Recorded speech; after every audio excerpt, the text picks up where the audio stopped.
This is the Lone Crater YouTube. We hope this video helps. In this video, I will explain how to lift a Jeep Grand Cherokee.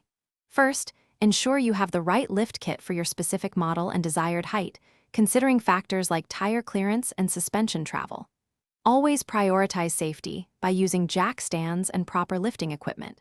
Prepare your workspace, gather all necessary tools, and review the kit's instructions thoroughly before beginning any work. This preparation ensures a smoother installation process. Before you begin, park your Jeep on a level surface and engage the parking brake.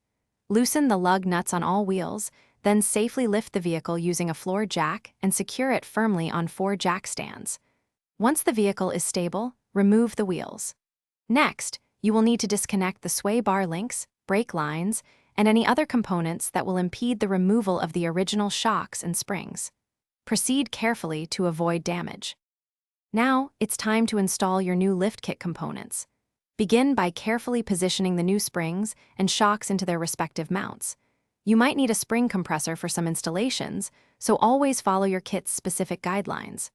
Reconnect the sway bar links, brake lines, and any other components you previously detached.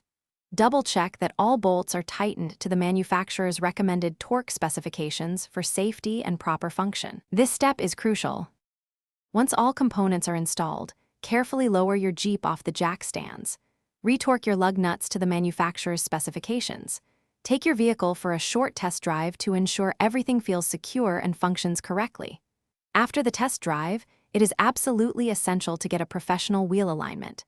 This will correct any changes in suspension geometry and prevent premature tire wear, ensuring your lifted Grand Cherokee handles safely. Also, check the description for a link to Little Tree's black ice and other great deals. Thanks for watching. Consider subscribing if we helped you.